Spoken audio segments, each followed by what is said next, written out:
আমার আজকের রেসিপি মুরগি ভুনা। মুরগি ভুনা সবাই কম বেশি করতে পারেন, কিন্তু তারপরে কিছু কমপ্লেন থেকে যায়। অনেকে অনেক সময় কমপ্লেন করেন যে ব্রয়লারের মুরগিটা ভুনা করলে নাকি খেতে খুব একটা ভালো লাগে না। তো মুরগি ভুনা করার জন্য আমি এখানে নিয়েছি আদা রসুন। তো রসুন নিয়েছি আমি 7-8 কোয়া, সাদা এলাচ 6টি, কালো গোলমরিচ দিয়ে কিছুতে বড় পিস রাখবেন না, ছোট ছোট পিস করে কেটে ধুয়ে পরিষ্কার করে নিয়েছি। আমি 1.5 কাপ পেঁয়াজ কুচি দিলাম। রান্না করার জন্য প্রথমে আমি প্যানে নিয়ে নিচ্ছি পরিমাণ মতো তেল, দিয়ে দিচ্ছি একটা তেজপাতা, মাঝখান থেকে আমি ছেড়ে দিলাম, দারচিনি 2 টুকরা। পেঁয়াজ ভাজার পর যখন এরকম দেখবেন কিছুটা হালকা গোল্ডেন হবে আর কিছুটা সাদা থাকবে, পেঁয়াজ কুচি কম হলে কি হয়, ঝোলটা খুঁজে পাওয়া যায় না। তো পেঁয়াজ কুচি বেশি করে দিবেন, এতে করে ঝোল গাঢ় হবে। ঠিক সেই পর্যায়ে অ্যাড করে দিতে হবে পেস্ট করে রাখা মশলা।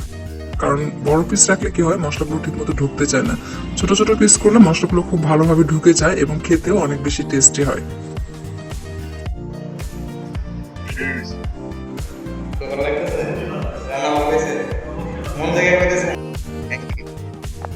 আর ফার্মের মুরগি রান্না করতে কিন্তু খুব একটা সময় লাগে না, খুবই অল্প সময় কিন্তু এটা সেদ্ধ হয়ে যায়। তো এইভাবে যদি রান্না করেন দেখবেন এটা অনেক বেশি টেস্টি হবে আর আপনার ফ্যামিলির সকলে এটা খুবই পছন্দ করবে। রান্না শেষে এটা গরম গরম সার্ভ করবেন, গরম ভাতের সঙ্গে গরম গরম খেতে খুবই ভালো লাগে।